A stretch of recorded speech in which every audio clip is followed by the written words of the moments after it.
tell us what you want us to do. We're all ready. Eco Warriors, Thank march. you. We need a plan of action. First of all, thank you for your wonderful work in putting together this event. You've done a magnificent job. Thank you.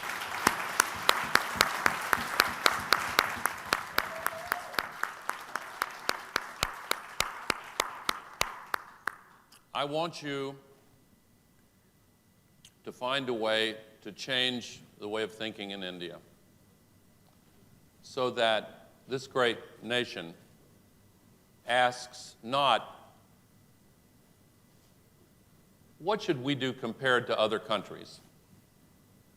But asks instead, what should we do for ourselves and for our future? The greatest opportunity in the history of world business, I do believe, is in green technology. I'm in the venture capital industry, by the way. I'm a co-founder of Generation Investment Management, and I'm a partner in Kleiner Perkins, Caulfield & Byers, KPCB. And with my colleagues, we've made a number of great investments here in India.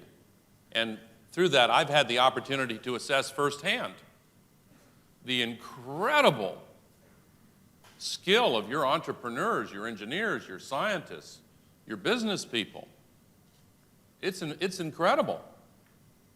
There are people here who know exactly what I'm talking about.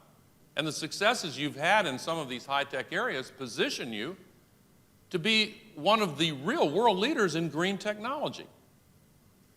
So I truly believe that the leadership of your country and the people of your country should look at this as a great opportunity to exploit the largest emerging market in the history of the world. I think that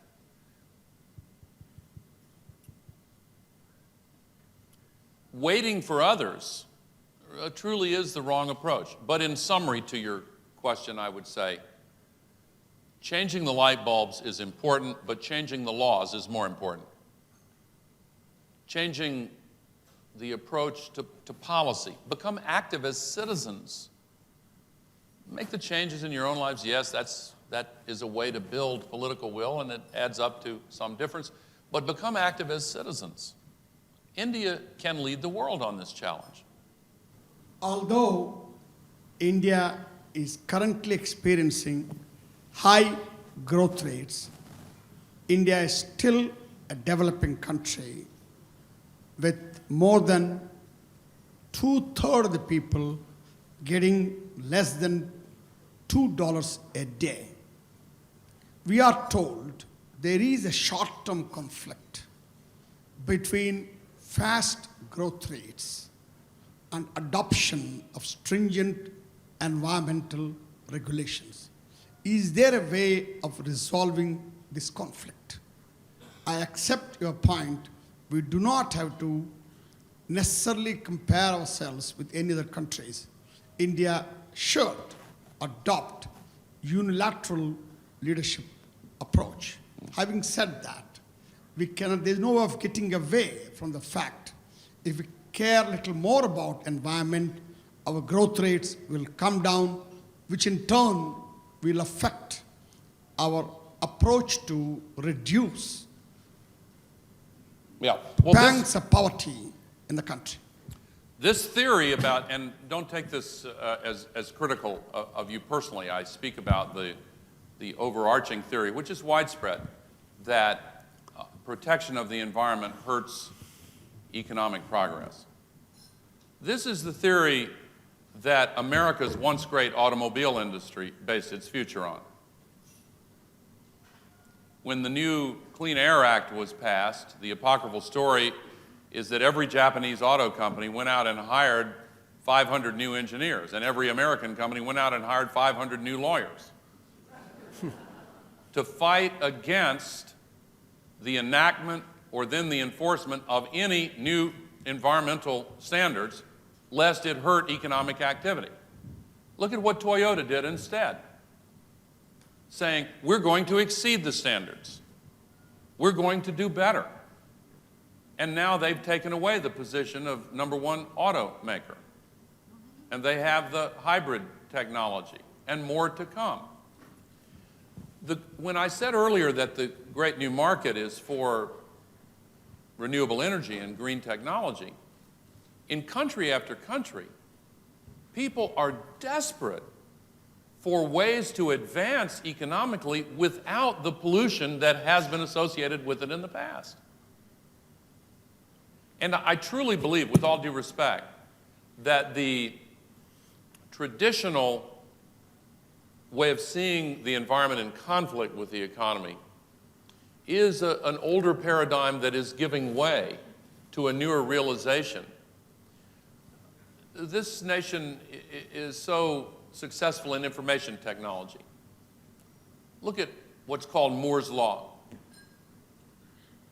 The power of the computer chips and the computers that run them doubles every 18 months for the same price.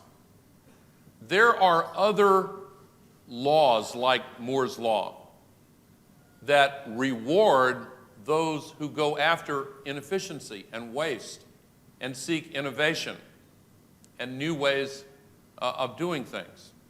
Some of the work Craig and his colleagues are doing result in some of the companies that Kleiner Perkins invests in here are after elegant new solutions that reduce pollution while advancing prosperity. I don't know. Trade is often seen in the same terms. If you trade with others and you let down the barriers, it's going to hurt your industry. Look at Singapore. Look at the countries that are very, very successful in accepting the challenge and then meeting the challenge. I think that the environmental challenge is much the same. The poverty crisis, and yes, 2/3 are under $2 a day. There are 300 million people in India who live on less than $1 a day. Side by side with 300 million that are middle-class, prosperous consumers in the world economy. What a remarkable country. But the way to eliminate extreme poverty is to see it as part of the same challenge that is embodied in eliminating the climate crisis. We have work to do. We have to plant trees. We ought to pay those people to plant trees and other vegetation, to build solar facilities, to go about the work of renewing the infrastructure that is necessary for green technology. And this should be done around the world. And yes, the wealthier countries should participate in this because it's not a matter of generosity or aid, it's a question of survival. Martin Luther King Jr. said long ago, injustice anywhere is a threat to justice everywhere. In the same way, more CO2 pollution anywhere is a threat to the human future everywhere. Developed and developing countries should join together. And advanced developing countries, of which India is the avatar, are perfectly positioned at the intersection of this new partnership to provide leadership. I know it sounds easier, maybe it doesn't sound easy, but I know that it's easier to say than to do. But this, I've seen it happen. This is the future. We have quite a few lawmakers here. What role does legislation play? Can you legislate a lot of this to go green in terms of, Yes. emissions is, so Yes. legislation is a very important part of the whole business.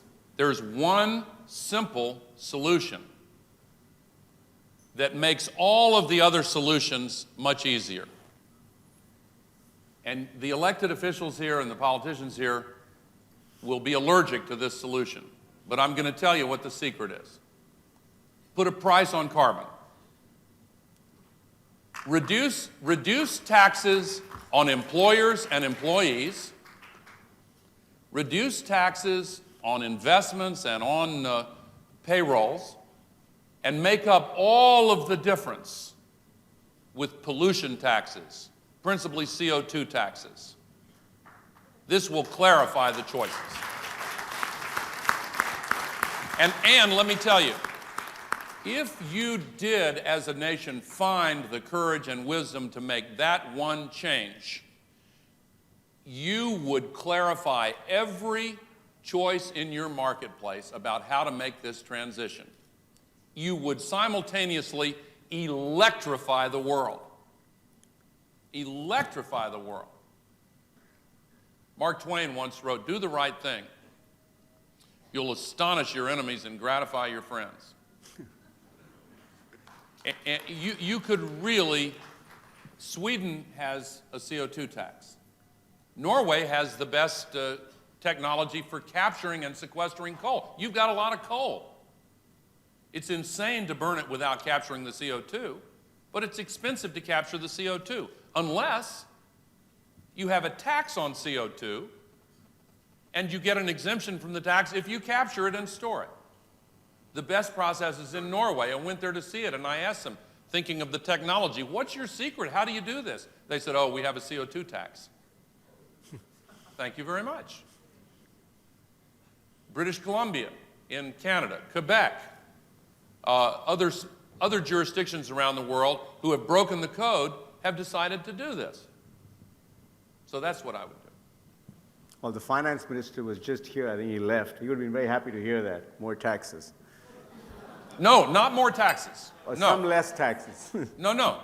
Revenue neutral. You make a macroeconomic decision about whether you want more taxes or less taxes overall. That's a different choice. And don't yield to the political fear that no one will understand revenue neutrality. Don't yield to that. Assert the ability of a free people to make complicated decisions when they're the right thing. We can do that. Revenue neutral. What you tax, you get less of.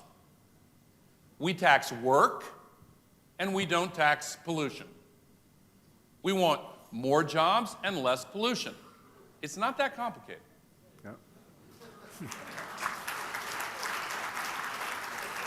Now let me ask my question, because finance minister has left and I would not like to step in for him. We thank you for a brilliant talk, and the concerns are shared ones.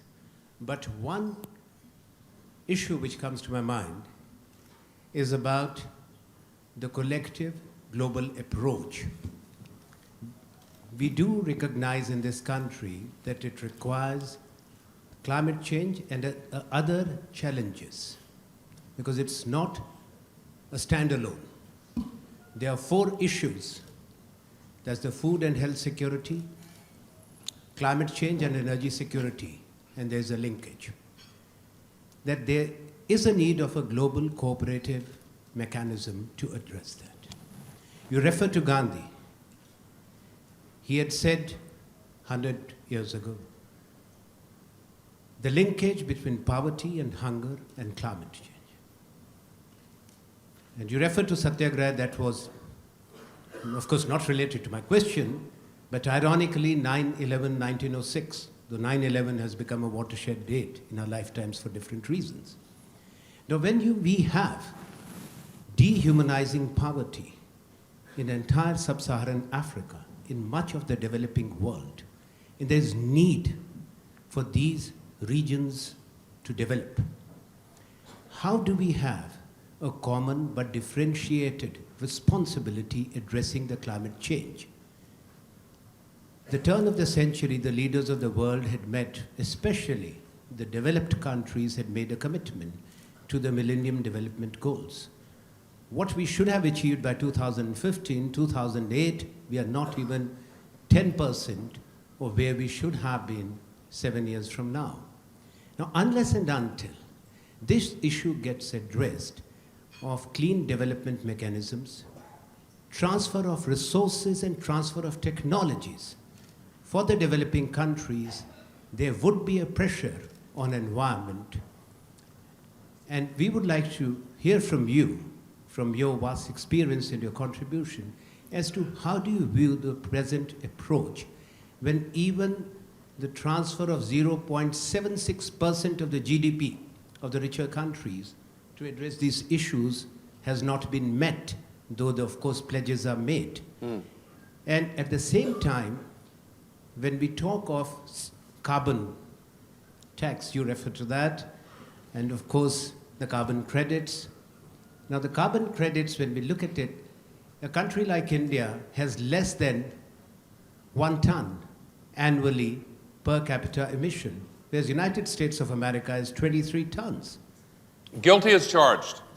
So Next. what I'm saying that... Question, Anand. Yes, question. my question, yeah, I'm asking question in that. That unless and until there is transfer of technology and the green development mechanisms made accessible to the developing and poor countries, that's one issue. And second question related to that would be that if we have a common approach and not a differentiated responsibility, will it not perpetuate poverty and retard development in the poor countries? Well, I don't challenge the principle of differentiated responsibilities. I totally agree that countries like India and China that did not bear responsibility for having created this crisis in the first place and to this day have much smaller per capita contributions to it, I don't think for one moment that there should be common, identical burdens and responsibilities. They should be differentiated, of course. But American decision makers need to be able to tell their voters that India and China are doing something that is effective in helping the world solve this problem. They don't have to tell them that it's an identical and undifferentiated responsibility. But now, back to the carbon issue. You don't have much money. Okay, fine. Then why do you subsidize carbon fuels? Instead of using tax money to subsidize the production of CO2 and kerosene, why don't you subsidize Pachi's solar lanterns to take the place of kerosene? Now you talk about the poor areas in Africa. Here's a fact, more sunlight falls on the surface of this planet in 40 minutes than all of the energy requirements of the entire planet for a full year. Now that's not an idealistic, made-up statistic, that's a fact. Here's another statistic.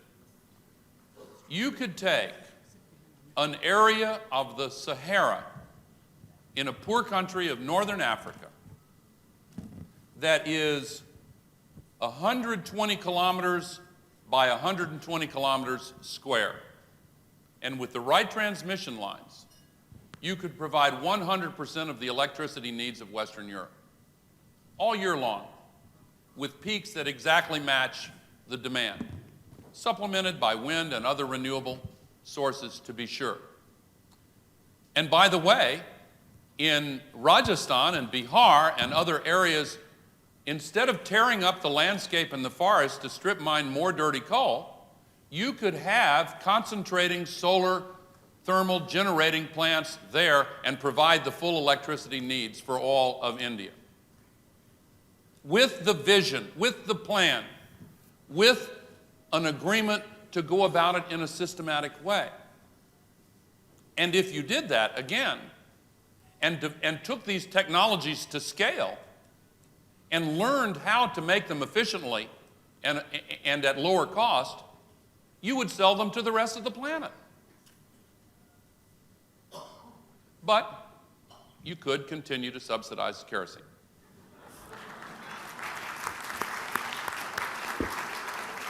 Amir? Mr. Gore, I'd like to share a thought with you. I completely agree with all your observations about what's happening to our Earth. And what I wanted to share with you is because this is something that sparked off in my head after I saw your film and heard and read about what you had to say. And this thought that got me thinking is that in Indian philosophy, it's based on, one of the aspects is based on is the three gods, Brahma, Vishnu, Mahesh. Brahma is the god of creation. It symbolizes creation. Vishnu is the god of sustenance. And Mahesh is the god of destruction. In Indian philosophy, we believe that whatever exists ultimately has to be destroyed. That is what we believe, which is why we have the concept of Brahma, Vishnu, Mahesh.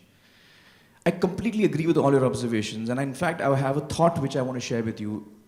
And I feel that, like me as a human body, for example, at some point I'm going to die. At some point, something in me is going to kill me. It could be a bug, it could be cancer, it could be anything. That is my Mahesh, which puts an end to me.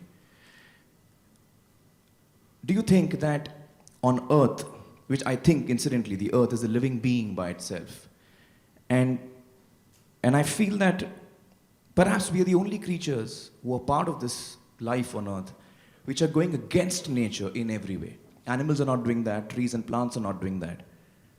So what I want to share with you is, are we the Mahesh? Are humans the Mahesh of Earth? Are we the force which is ultimately going to destroy Earth? Because I believe that Earth, like everything else, is ultimately going to be destroyed, whether it's today or tomorrow or whenever. Well, you may be shocked to hear this is the first time I've gotten that question.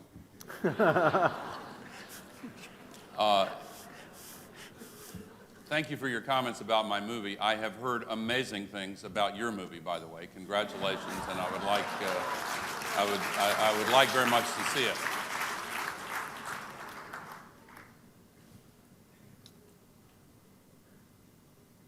The Earth, if we do not, well, first of all, the Earth is going to be fine.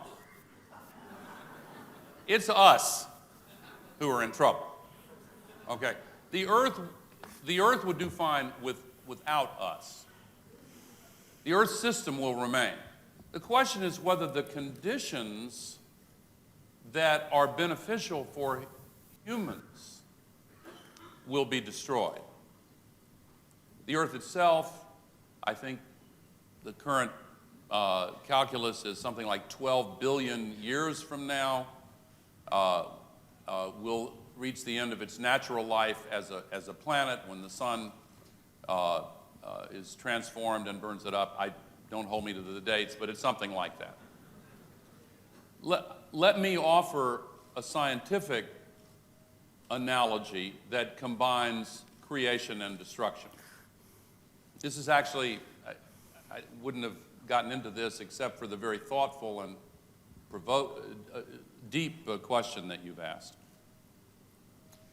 In 1979, it may have been 1980, the Nobel Prize for Chemistry was awarded to a Belgian scientist named Ilya Prigogine. He discovered a new law of thermodynamics. And since there are not many, that's a pretty big deal. He studied what are called open systems. Your body and mine are open systems. An open system, unlike a closed system, has energy flowing into it and through it and out again. And while it is flowing through, it can form a recognizable pattern that, as your thoughtful commentary points out, is essentially temporary in the context of eternity, but the energy flows through. Ilya Prigogine discovered an amazing new law of nature, newly recognized law of nature. When the flow of energy into and through an open system is increased dramatically above a threshold, two things happen simultaneously, sequentially. Number one, the pattern is destroyed. There is a breakdown of the pattern that existed at the old flow of energy. But then, amazingly, the system spontaneously reorganizes itself at a higher level of complexity, and the flow of energy continues. The entire Earth system and human civilization are going through that process now. It is sometimes mistaken for a process of destruction and decay. But all of the traditional patterns in human civilization are, in a sense, breaking down because the familiar patterns can no longer contain the increased flow of energy, whether energy is defined as money, information, people, energy itself. By any definition, quadrupling the population of the planet in less than 100 years and magnifying the power of our technologies 1,000,000 times over has led to the breakdown of almost every familiar and established pattern. Sometimes I believe that the growing appeal of fundamentalism in Christianity and in Islam and Judaism and Hinduism and market fundamentalism, etc. I think that people reach for the familiar tree trunk with the deepest roots because this process of change and breakdown of familiar patterns is so pronounced now. But, to my point, this law, which gave rise to the field known as complexity theory, shows that there is a spontaneous emergence of a new pattern, reorganizing itself at a higher level of complexity. Where are we in that process? There are those who offer dark metaphors, bleak metaphors of the human species as a virus on the surface of the earth, as some kind of disease organism destroying the vitality of nature. We have the potential, coming out of our evolutionary heritage, to be violent and destructive. But we also have a potential, as was first shown so many thousands of years ago by the wisest of the leaders in this land, in the Indus Valley. We have a capacity for spiritual self-renewal and transcendence that most of us barely imagine. We are now at a point in world civilization where we have a choice to make. If we fail to make the choice, then we may end up fitting the bleak metaphor that some have offered. We have to choose to reorganize our consciousness of who we are. We have the capacity to be so much more than we are. And part of the secret lies in reaching for this unity, moral courage, boldness of spirit, recognizing how high the stakes are, reaching out to one another, India, the United States, and reaching out to our children across the generations. They will ask one of two questions. The time will come. Trust me on this. I don't know which question they will ask. It's a duality, as this discussion is. But not too long from now, they will look back at the early years of the 21st century, and either they will ask, what were they thinking?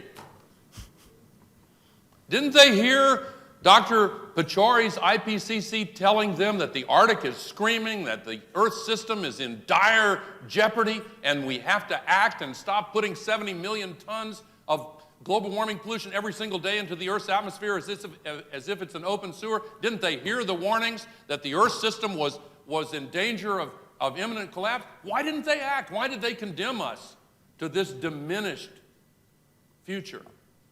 Or they will ask another question. And the one I want them to ask is, how in India and in the United States and elsewhere did that generation find the moral courage to rise and confront a challenge that so many said was impossible to confront? That's the question.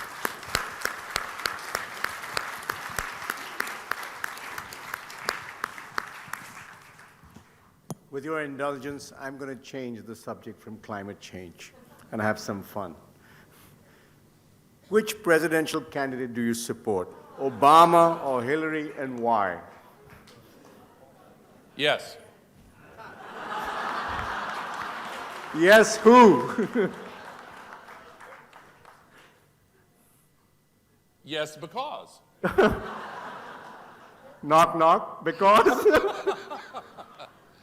I have tried diligently to not answer that question on purpose. So,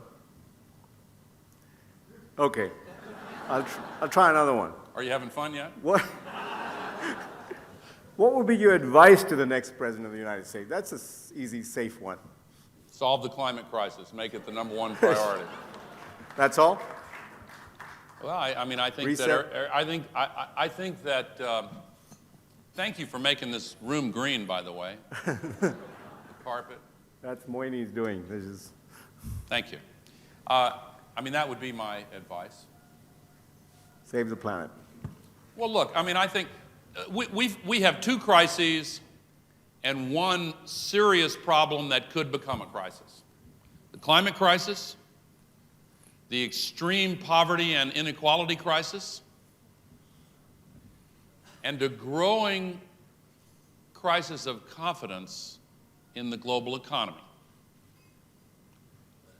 How, with the set of economic circumstances we face, will we stimulate sustainable growth and dynamism that stops the slide toward deeper recession or worse? 70 years ago, my country answered that question with the New Deal and with a focused effort to develop sustainably in a very forward-leaning way. I don't know where these economic problems will take us, but it could well be that the world will need, sooner rather than later, a focused effort at sustainable development that allocates resources to the creation of jobs, and how better to do it than by planting trees and building renewable energy systems and forming this global Marshall Plan and supercharging this effort, and simultaneously deal with the crisis of confidence in the global markets and economy, the crisis of extreme poverty because you're employing and helping those who most need it, and reducing CO2 to solve the climate crisis. So that would be my advice. I can see how single-minded you are. It all boils down to climate change always. Well, the head bone Yeah. connects to the neck bone. Bobby?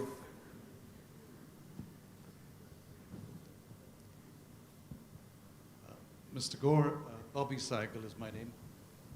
You said to us earlier that you addressed the House, the Indian Parliament, and you also met with our Prime Minister and spent 2 hours with him. What did the great leaders of this country say to you when you addressed the House about your quest for climate change, and what did our Prime Minister have to say? We're very interested to hear that.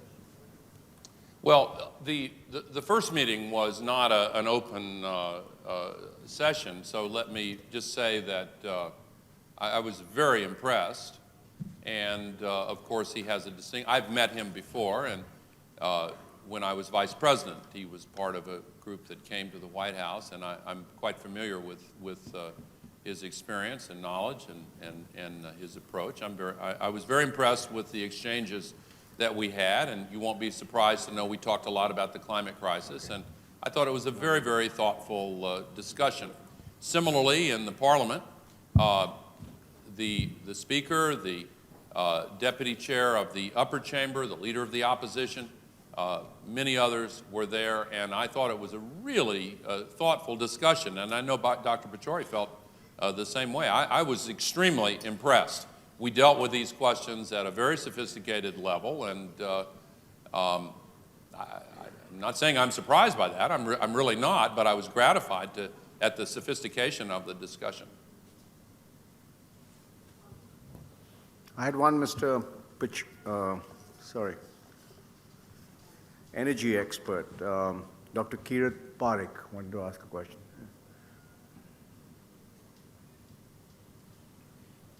Mr. Gore, you seem to be somewhat disappointed with the action India has taken. One of the simpler things than putting carbon tax would be to allocate global per capita emission rights on an equitable basis. that will determine the right price of carbon in a market, it would work much more efficiently. I would also like to point out the significance of the commitment, or rather the promise that our Prime Minister has made. He has said we are determined not to let India's per capita emissions exceed the per capita emissions of industrialized countries. This is a huge commitment. Just think of it. If you are going to have 450 ppm as the final concentration of GHG gases in the atmosphere, it would mean that by 2050, the developed countries, industrialized countries, would have to bring down their emissions by some 80%, which would mean that their emissions would be around 2 or 3 tons of CO2 per person. And India is committing not to exceed its per capita emission to that level. And that would be even within the global environment's absorptive capacity. I don't believe I used the word disappointment. I certainly didn't intend to convey that at all. I fully understand what the situation is, and I'm impressed by the emerging way of talking about and hopefully then dealing with this crisis here in India. I have acknowledged openly and repeated often that my country has the first obligation to move and to lead, and I think it will make it easier for other nations to do the same when the United States of America does what it naturally is inclined to do, and I think what it will do following the transition in government next year. On personal emissions rights, I've heard this idea, and I guess it's very interesting. I think that emissions trading has a role to play. It's usually been done on a national basis. It's an indirect way of setting a price for carbon. Some nations have experimented with doing the accounting individual by individual. It strikes me as potentially quite unwieldy. I think it's much easier to just have a CO2 tax and let the market sort it out for us rather than having all the record keeping and all of the calculations involved person by person. That's my own preference. Okay, last question now. Sunita?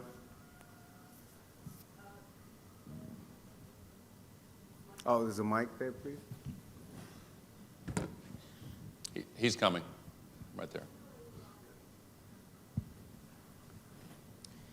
This is a very prestigious platform, the India Today Conclave. But I do feel that the audience is a captive audience of people who are already converts. And at least 50% have seen your wonderful film. It's a very simple question I want to ask, which is really a continuation of what Ms. Bhullar asked, is that with people like yourself and Mr. Puri here, how can you disseminate the messages that you have given down, devolve it down to a country which is 50% of poor people and the rest of an audience that has not been here at this conclave? Thank you. A very important question, and that's one of the reasons why I made the movie and wrote the book. It's one of the reasons why my wife and I give 100% of the profits from both the movie and the book to a nonprofit foundation that further spreads this word. The Alliance for Climate Protection is focused single-mindedly on moving the United States and the world as a whole across this tipping point. We'd love to get help with that, by the way, the Alliance for Climate Protection. That is also why I've spent the last couple of days training the first 100 of a cadre of men and women in India who will go directly to towns and villages all across India, giving the slideshow. It's being translated into the 14 official languages of India. I'm quite conscious of why that is necessary in order to spread the word. And as I said earlier, I don't know everything else that needs to be done. To answer your question, I'm trying to figure out what else needs to be done. But whatever it is, I'll try to do it. Thank you very much.